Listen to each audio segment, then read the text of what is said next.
This is Drilling Insight, where we talk about ideas and issues that affect the drilling and groundwater industries. I'm Jeremy Verduzco, host and editor of The Driller. With me is co-host and drilling expert, Brock Yorty. What's good, Brock? You know what? It's great because it's warming up here in the Midwest, but I think at the same time, the time this podcast drops, it'll be frost laws. And all of our guys ramping to go are going to be pulled back, or they got prepared and, they put the extra set of tires and got the right permits to be able to get to jobs. Okay. Well, we're grateful for the thought, even though it can complicate some things. But so on today's show, we have Dave Schulenberg. Thanks for being on the show, Dave. We do appreciate it. Oh, my pleasure. Thank you for inviting me. So Dave is the director of partner states for the National Groundwater Association. So that's kind of a fancy way of saying he juggles running 6 state groundwater associations, including California, Michigan, Illinois, and others. So we brought him on to talk about how he brings all of these things together and, keeps it all straight and serves everyone in the process. So let's start with our usual opening question. Dave, did you choose this industry or did it choose you? Well, thank you very much, Jeremy and Brock. This industry kind of chose me. I graduated college with a history degree and absolutely did nothing with it. I worked in customer service with a local one call where I live, kind of helping out there for almost 10 years. And then went to a couple of other industries, but focused in that customer service. And through a series of other things that happen in life, I ended up working for an association management company here in the Twin Cities. One of their clients was the Minnesota Water Well Association, and I have been with them for 20 years now. So along with California, Michigan, Illinois, I am also the executive director for the Minnesota Water Well Association, the Montana Water Well Drillers Association, and the Kentucky Groundwater Association. That just gets me into my question, Dave. What is it like being the director of groundwater associations from the Midwest to the West Coast? It's great. I actually really enjoy doing this. I really do. There is never a dull moment. And every day, every week, I am learning something new about this industry. You can't just sit and become complacent and think, I'm going to do it this way in this state, so it's going to go that way through every other state, because what's applicable in, say, Michigan or Minnesota, a part of it may work in California or Montana, but it won't work in Kentucky. And you can throw that construct around and however you want to do it with those names. A big thing that is a challenge is when you're dealing with water law. Two of the 6 states are first in time, first in right, Montana and California. The rest of them are pretty much riparian use with limited use. I can't remember the exact name of it, but basically you own the water under your property as long as it doesn't interfere with your neighbor's withdrawal type of thing. And so that can at times pose a challenge, as well as working with 6 different state capitals, lobbyists, bills, tracking, and things like that. So Microsoft Outlook calendar feature has become a good friend. And I have a great support staff too with the National Groundwater Association. Partnering with them and being part of this program really adds that extra layer of professionalism to each of the states. My staff and I work hard every day to make sure that we cover everything from the basics of membership cards and membership dues processing to education offerings, the printing of newsletters and other such things that really enhance the member experience throughout the states. So you talked a little bit or touched on regulation and policies and things like that. Let's look at training. So you serve 6 states. Each of them has different training needs. What works in the Great Lakes might not work in California, might not work in Kentucky. So what are your strategies for building events with that in mind? Working with the committees in each of the states that focus on their own education or training events. Not only with the committees, but also just doing outreach to the members. What is it that your employees need to know about? I mean, you can always put together 4 or 5 hours for education points on screens, pumps, mud, welding, and OSHA.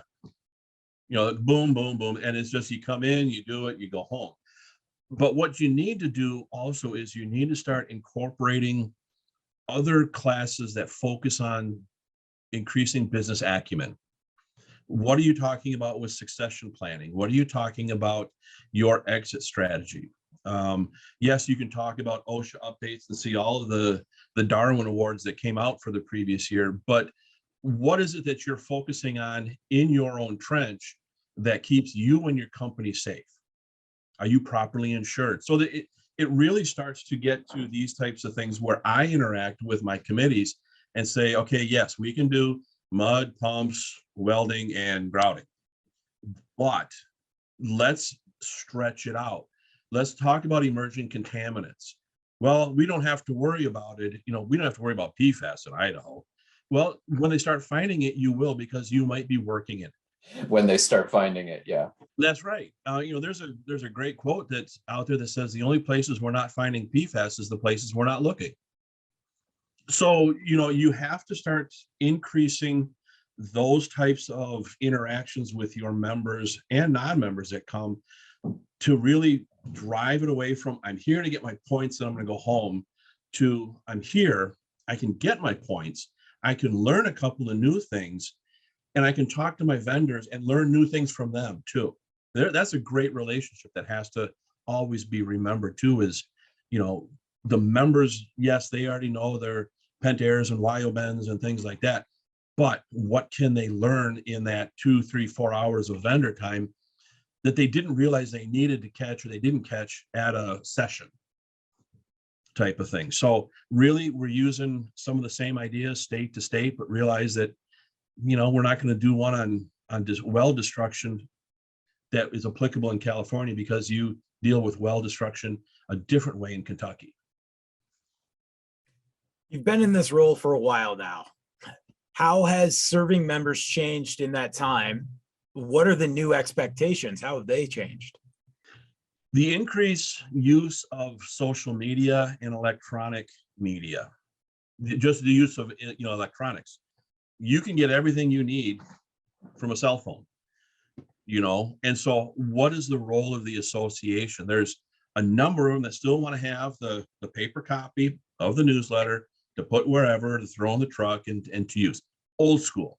You've got a number of members that want to, you know, that when they're not drilling, they're on their phone and they're working on their phone. Everything comes through the phone.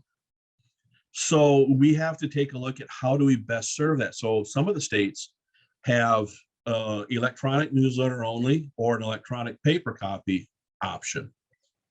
That's one way. We have to start looking at what the virtual world will offer us and how we have to address that. The last 2 years have been really instrumental in driving that fact home that, look, if we can't meet in person, the states aren't going to just waive their legislation because they can't do it that way either. But they might be flexible to say, for a year, you can get your CEs virtual and we'll work on it. So the partner states have worked with NGWA as well as their own licensing departments within each state to say, how can we continue to provide education and opportunities for learning for CEs that is accepted by the states, that isn't just a sales pitch from, I'll pick on Baroid, you know, that kind of thing. Baroid does one and it's a sales pitch. No, it has to be very still by the same rules as if we were in line. So, I mean, those are a couple of challengings of things that, you know, the members are looking for, as well as what we need to do to keep us forward looking and forward thinking. So let's talk a little bit about networking. The events that you put on, it's not just vendors and, or demos or CEUs, whatever. There's also a social component where people connect, and those connections can help build business. So how do you foster that kind of connection at your events? At the events, we take a look at the timing of it. Not only the overall number of days we have, but within there, how much is dedicated to education, how much is dedicated to straight vendor time, how much is dedicated to a banquet afterwards if we want to do some entertainment. Some of the states have entertainment afterwards where members can sit in a non-competitive type of light. They can sit next to each other in a dueling pianos or a poker night or something like that, and really just relax over a couple of drinks and talk, whether it's one-on-one with a competitor or a fellow member, or one-on-one with a vendor that they want to know more about, and really just provide that opportunity. So the way we've laid out a number of our events offer that on both the beginning part of it as well as the end part of it. Throughout the whole event, really trying to foster that we're all better together. We really are. Okay, since we're all better together, and I'm drinking out of my glass that says that right now with some good Michigan groundwater. Dave, you have 6 association. Who's throwing the best opening or closing party? Oh, you're gonna put me on the spot, aren't you? Minnesota. It's Michigan, right? It's Michigan, right? Sure. No, I'm not gonna. I can't play favorites. We each have a great opportunity. Minnesota. I'll kind of speak to each one. Minnesota just celebrated their 100th anniversary. So Minnesota is the second oldest association focused on water well drilling in the country. We're at 100 years this year. So we ended up getting a proclamation from the governor celebrating that the last Monday of January, I believe it was the Minnesota Water Well Association Day. We have a poker night, a casino night at the end, where we have items that are donated by vendors and raffled off to winners. And that goes 3-4 hours, and it grows every year. So it's a great opportunity for that interaction. A number of the associations have kind of a social hour before the opening day. So if it opens on a Thursday, Wednesday night, we'll have 3-4 hours of bar time as well as some appetizers that allows for vendors to come in and not feel they have to take half a dozen people off site to a bar, pay for it that way. Why not help support it, donate to that event, stay with us, and maybe get a couple of new customers, maybe help share some of that camaraderie. And so really we're taking a look at what is it that we can provide socially. California does an auction. Montana does a great auction after their banquet, and Kentucky had a very successful auction after their banquet when they announced a change in their scholarship name honoring Susie and Doris Givens. There's scholarship is now the Susie and Doris Givens Memorial Scholarship. So it's a great honor for that association. They raised a lot of money to help support future scholarship winners. And so, Michigan does a great social network as well with it. They have fun auctioning off a screen lamp that is donated by Johnson Screens, made a nice looking lamp. And so every year we auction that off and have a great time with it. I would say every one of them has something that's very fun and is different, really. And you got everyone right. You're not playing any favorites, right? No, I can't play any favorites with it. We all have a great time no matter. Okay, just wanted to make sure you mentioned everybody. Yep. That was your easy question, Dave. So what is one thing that state associations don't think about, yet is critical to the success of the membership? We have our egos. We have an idea. We have a long running of what we believe our state association should be. This is your moment to pull the curtain back and say what you think. Drum roll. There's a couple of things. One, we have to remember we're part of a bigger audience now. 40 years ago, Michigan was Michigan. What happens in Michigan is kind of like Vegas. What happened to Michigan, state of Michigan, we focus on Michigan. Same with the other states. We're no longer solely isolated like that anymore. Bylaws have been changed to incorporate social media, because gone are the days where somebody from the UP will come down to Lansing to the convention, gather all the news, then go back up to the UP and tell everybody what's going on. By that time, 3 different things have happened and changed, and you've got it on your phone now. So it's getting that message across that it's not just state or local issues, it's national issues. The other thing that, really focuses on, we've got an aging membership. And we will probably touch on this in a little bit maybe, but with that aging membership, we've got to look at how do we get new people in? How do we continue to grow that association? Offering benefits, changing the way we did it. Change is hard for a driller. They hate change. Drillers hate change. And I've told many people this, that if a driller got a tattoo, it would be "I hate change." That would be the tattoo of their choice. But things have to change. Gone are the days when Brock does things the way Brock's grandpa did it, because Brock knows better. You have to realize that you have to make that change to be more successful, to be safer, to get more clients, etc. So getting that change across, you don't just do it, boom, here it is, accept it. It's here's the idea, here's why we're doing it. Let's talk together, and then we're going to implement this change. Takes a little bit of time, but you have to do it that way because then it's non-threatening.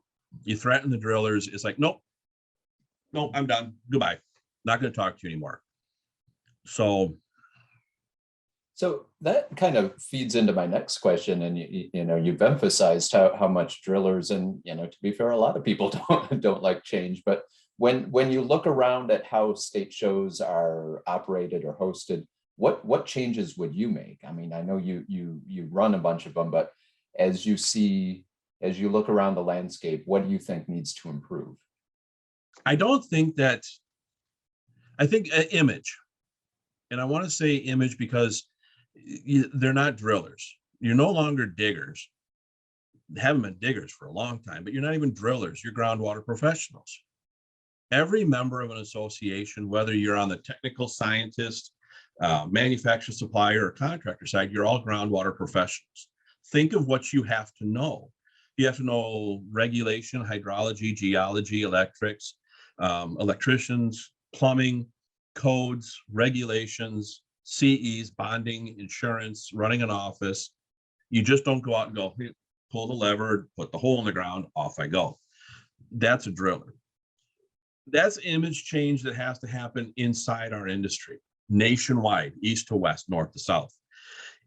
It also has to happen outside our industry at each of the 50 state capitals with your elected officials.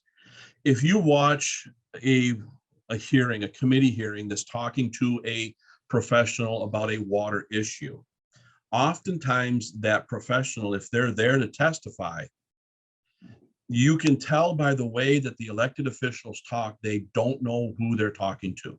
They don't know what the industry does or how we do it. What they still see mentally is somebody in bib overalls, covered in mud, holding a shovel. When these are certified licensed professionals that oftentimes serve on a state or a national board, yet they're looked upon to say, well, agency over here says we have to do it this way. So we have to change that image of who we are professionally across the country and try and get that to these elected officials, to agency members. So we're seen as the professional and not some guy who just wants to go out and ban nitrates in his area because it's polluting his shallow well. I like the discussion about community and fully understand, and I'm appreciative to get to come and participate at your state shows with all of our colleagues. They're always fantastic. What do you think about joint collaborative shows? Like New England or the Jubilee or Mountain States? Yeah, Mountain States. There's New England, Jubilee, Mountain States, and the Pacific Northwest are the four that come to mind with that. And Mountain States, Jubilee, I think New England are all yearly. Pacific Northwest is bi-yearly. There's been talk, and I look behind you, Brock, at your image. Michigan. Do you want to do one with, was that Indiana, Ohio, and Michigan together? What about Minnesota, North Dakota, South Dakota, Iowa, and Wisconsin? There's been talk about that. Sometimes you get a combined show between the water well industry and the on-site sewage treatment or the rural water type of thing. It boils down for me to logistics. If we were to do a multi-regional show, the logistics become difficult in those that need CEs, those that need to get paid, who's going to take the brunt of it, who's going to do it type of thing. So really what you have to do is have an association or a group that leads that. Jubilee, New England, Mountain States all have that small association that can dedicate staff time to that. Pacific Northwest uses NGWA. But if, let's go with Colorado, Utah, and Wyoming, if they were going to do one, who's going to take the logistics on to plan one of those? Because each of those three states have their own staff dedicated to their own state. So that becomes part of it. More people came from Colorado than Utah and Wyoming. Who gets the brunt of it? Do you share it three ways or that? Each one has different CE needs. How do you deal with that? So really for a volunteer association that, somebody's secretary or they have a small paid staff, it can become very difficult for it. Will we ever see the big shows like we used to see with all the iron and everything? Possibly at a multi-state event like that, but then realize you're talking about timing. When do you want to do it? Up in our neck of the woods, February would be a great time because nobody's doing anything because it's so cold, but you can't get a whole lot of rigs brought up to Minneapolis in the wintertime or Lansing in the wintertime, and everybody go in and out and in and out. So do you compete with these other regional shows or the national show? And what's your draw? So, a lot has to go into thinking that and working that through. Well, and that was my next question. Getting back to those big shows like we had in the 90s and being a manufacturer at a time and, being a professional in this industry and stuff, I know the expense. I also know for the regional men and women that go to these shows, suddenly, they're consumed for weeks at a time. We have great professionals. It'd be great to see some of the gurus being able to make it to a more centralized place and be able to share a bigger story, but they suddenly have to pick and choose between going to the Virginia show or going to the Michigan show or, that type of stuff.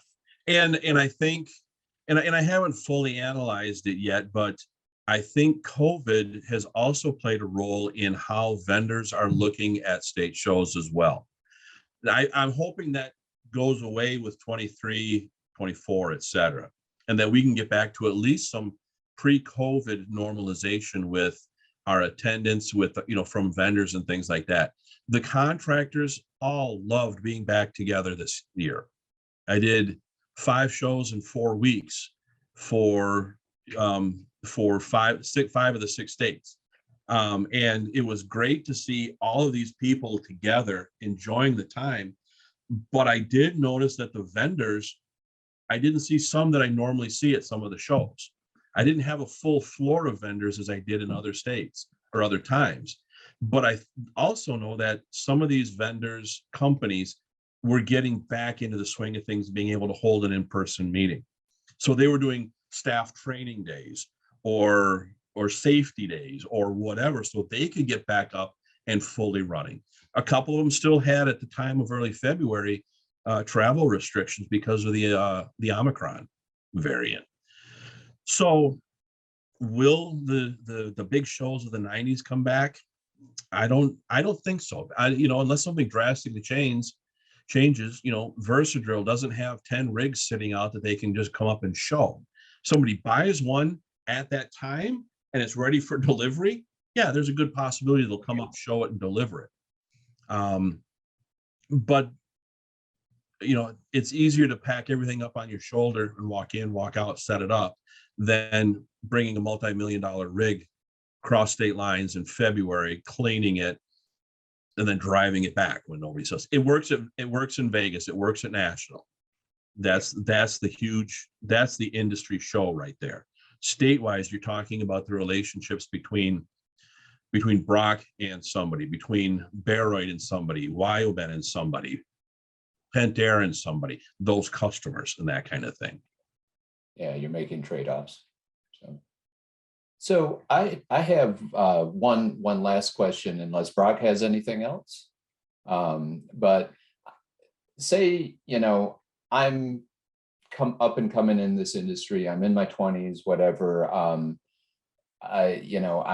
putting in the work, but I don't belong to my state association. So what's the positive case in 2022? Like, what's your pitch for young people or anyone that isn't a member of the organization and probably should be?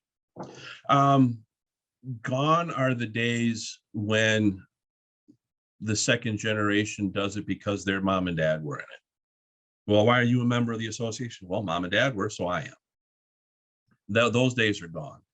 It's a couple of things. One, there are added benefits to being a member that a non-member won't get. So some associations may offer additional insurance. You're a member of the association, we'll give you $20,000 of AD&D type of thing. Just by being a member, you qualify for that. Others will use industry-related support that they have within their state and say, look, as a member of, for example, CGA, you now have the ability to call up the attorney that we partner with and talk about groundwater law if you have a case, for probably a discount or something like that. You partner with the insurance company that the association works with, will get you a little bit of a, something type of thing. You may have an extra inside benefit to it. And I don't want to get into verbiage and language that'll get me in trouble, but I think you understand what I'm saying with you're utilizing some of those member benefits of the association. The other important thing, as I've alluded to earlier, is a voice at each of those state capitals. You can either become complacent and have state agencies dictate what is going to happen to this industry, or be a groundwater professional and be part of a larger voice and stand up and say, we know what we're doing. We're licensed, we're certified, we're educated. We would like to work with you on this bill. We want to reach out to natural resources or whoever oversees this part of the industry and say, this is what we know. A quick example is here in my backyard neighborhood, we had discussions regarding to PFAS and putting in long pipe to service a community. Without having a voice of the industry on some of these committees, it would have happened. However, the professional voice that we had has worked in this area so long, he stood up and he said, you can't put the pipe from A to B because where it crosses right here, the bedrock is about 2 feet below surface. And none of these people that were thinking about that realize that. So you have to continue to be a voice, local, state levels, about our industry. It's imperative. Well, and we're always encouraged to see anyone step up and take an active role. And, a lot of these things are volunteer or, serving on committees and things like that. But it's important work, and it's work that needs to get done. It is, and that's where the role of the association continues to help, is being that voice for the members. But oftentimes you have to have the members step up and be the voice of the association too. It's very important, yeah. Okay, well, with that, we will wrap up today's episode. So thanks again, Dave. I'm fascinated by what you said earlier about putting in kind of non-drilling related business and education offerings in your events, because I think that's super important. And one thing that I have seen is um, there's a need for that kind of business savvy in this space. They People are so busy, they're running the equipment, they're trying to keep track of all their safety, they're trying to run a business, that they need all the help that they can get. And it's some of those other kind of skills that get put on the back burner. Right. And it also opens up an ancillary outlet, because you can start looking at the individuals who deal with social media, cybersecurity, etc. One thing that'll shut down a well drilling company faster than a state agency is being hacked. And if you don't have the right systems in place or partner with somebody, you're done. You're shut down for a day. And how much money does that now cost that company for being down for a day or two, or to try and get back up, or to deal with ransomware? And so through the association, looking at offering those types of classes, yes, you may not get a CE for it, but oh my God, you learn something that's even better, because you learn how to be a better businessman, to be a better groundwater professional. Well, so what are your thoughts, Brock? I completely agree. We're great drillers, and businessmen was not something that you learn in the field, and we've been that way. And I've been appreciative to be able to pitch class ideas to Dave and other associations, that they go, yeah, you want to teach applying tribal field knowledge to an engineered specification, or why aren't we able to recruit Gen Z? And I've been appreciative that this platform with the driller has supported me, as I've not been a manufacturer or part of the family business anymore. Suddenly it's, I want to be there because of the camaraderie and I have all these great friends, but my big kid job's like, wait, why are you going on vacation this week? So it's a fun dance. And I thank Dave for that, and the driller for helping me out. My pleasure. Well, thanks again, Dave. Where can the audience find out more about you? They can contact me directly through email at dschulenberg@ngwa.org, or get a hold of me through NGWA's phone line too. But really, the email is the best way. I've got this thing on me, like you guys do, I'm sure, almost 24/7. So if I don't get back right away, it'll be first thing in the morning normally. Yeah, great. Well, you can find fresh episodes of our show on our website or on Apple Podcasts or Spotify. Search Drilling Insight and hit that subscribe button, folks. And don't forget to visit thedriller.com for the latest industry news and views, and follow us on the usual social media channels. So until next time, this is Drilling Insight. Thanks.